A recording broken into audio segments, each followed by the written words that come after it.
Hello, everyone. You're welcome to my channel. This is Word for Word Talk. I hope you're having a wonderful, wonderful time. It's good to be back. How are you, wherever you're watching from? Please, if you have not subscribed to my channel, do subscribe, like, share, click the notification button. So when we are on, you will be notified. I have a video I want to share with you today. But before I share the video, I just want to say something that's my opinion, or that's what I've observed in my own way. It's to do with Prince Harry and the royal family, going to the UK and alone and all of those stuff. Prince Harry is in the UK at the moment where he's going ahead, he's a victor scheme. I mean, this is the 10th year since he's been working so hard to support people that have been injured in the military. So it's his passion, it's his dream. And so wonderfully, God has actually helped him to be so successful and touching lives and transforming lives as well.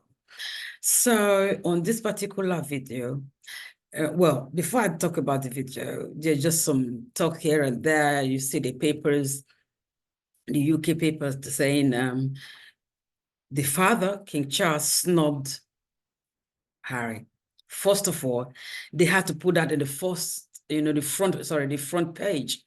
They didn't even put it inside. Why? What are they trying to do? They want to sell.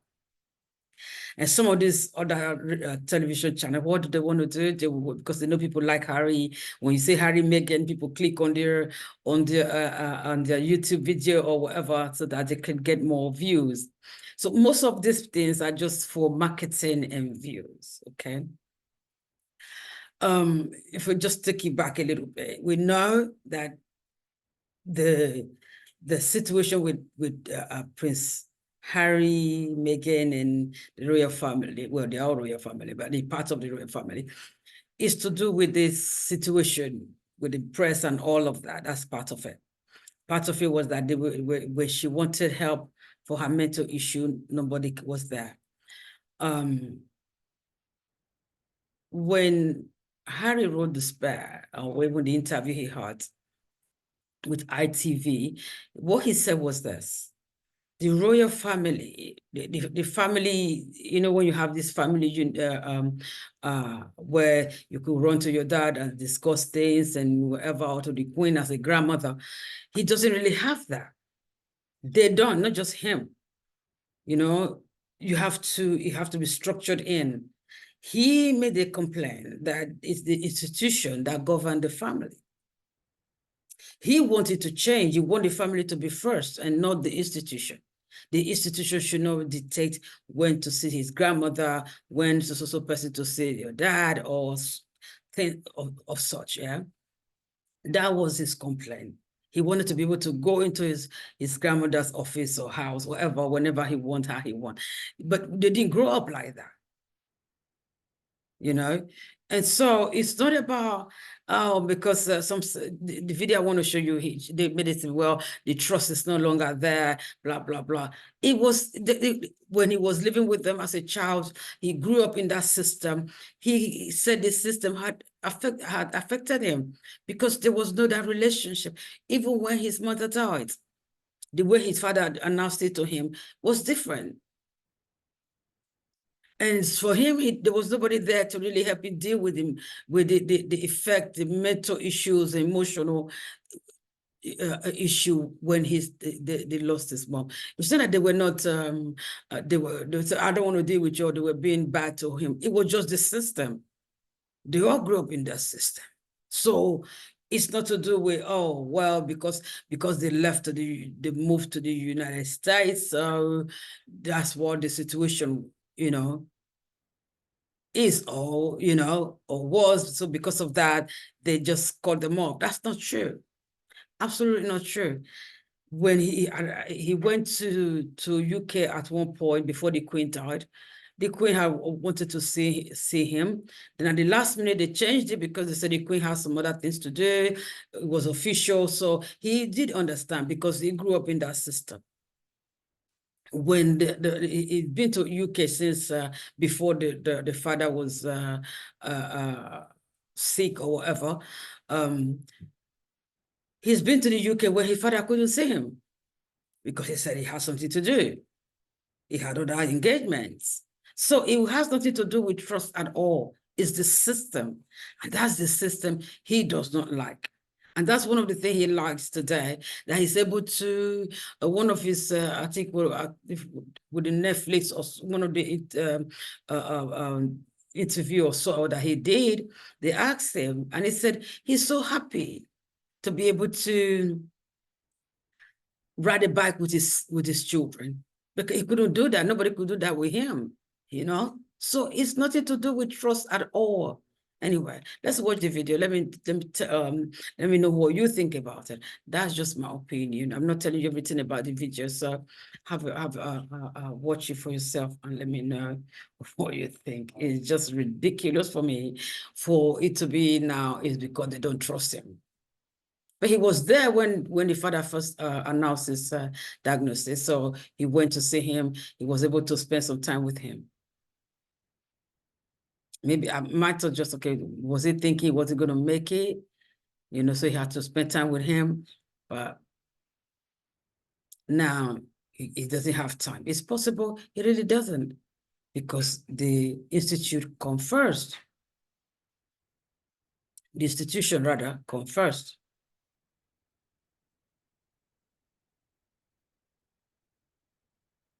Harry's arrival in the UK. He is here, making most of the front pages this morning, as you would expect. He's revealed that he won't be seeing his father during the visit, blaming the King's full programme of events. Well, Sarah Houston joins me now. It's just sad, this, isn't it? There's his dad. He's going through cancer treatment. Obviously, Kate, his sister-in-law, the same.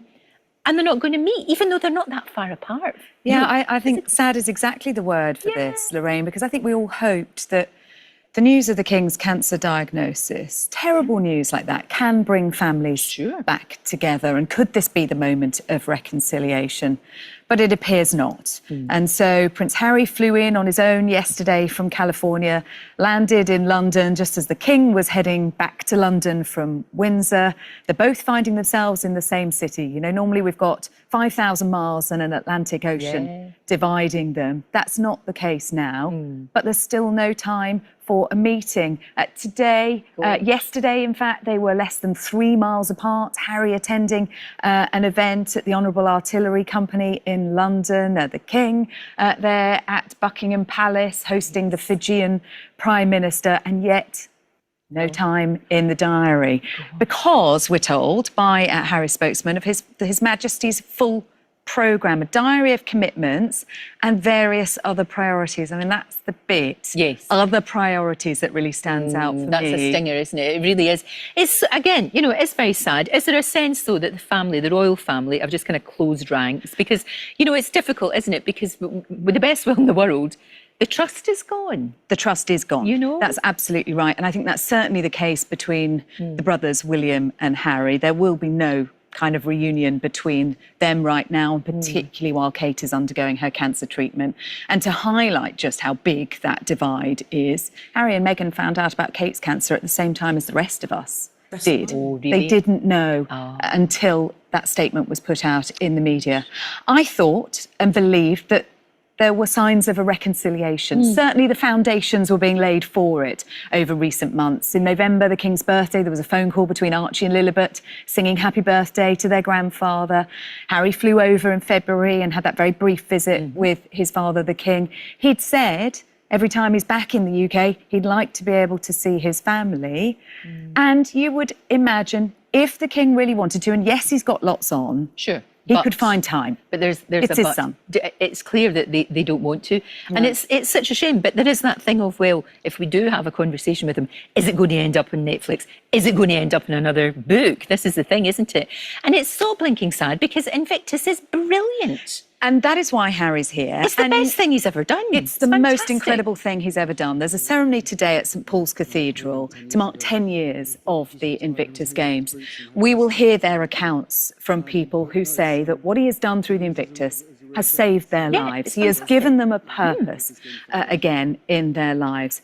He's very much a part of the Invictus family now. We saw it yesterday. He was then out for dinner with a city financier who's on the Invictus Board of Trustees, but not part of his own family. And that is what is so tragic here, the gulf that really is between him and his family. And those wounds, because of the things that were said in Spare and on the Netflix documentary, are taking a very long time to heal.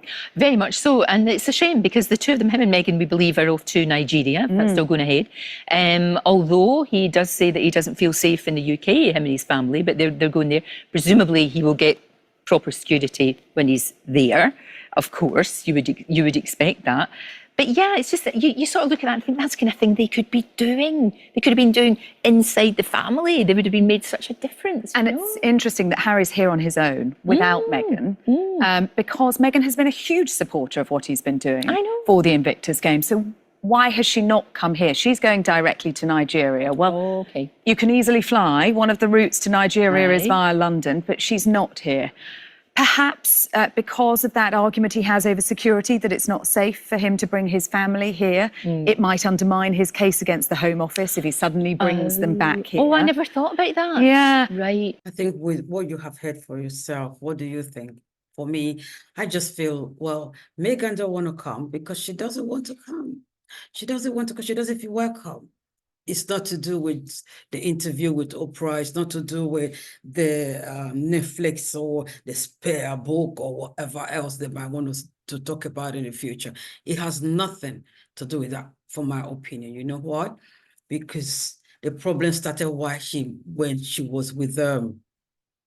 While she was with the royal family, or while she was in the UK, she was not welcome with the newspaper, the tabloid putting her there, talking about what's it called, the avocado, her hand, her belly bump, comparing her with Kate. When Kate does this, it's fine. The list goes on, but that's not the point. She doesn't feel welcome. You know, but I hope one day she'll come to the place where she say, you know what, because Harry is going, I will just go.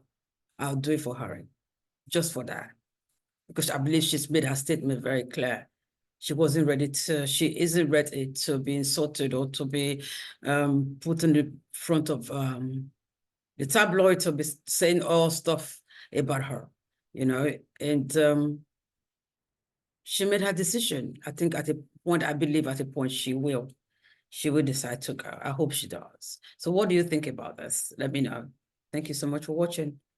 Please, if you have not subscribed or do like, subscribe, click the notification button. So when we're on, you will be notified. Thank you so much. See you next time.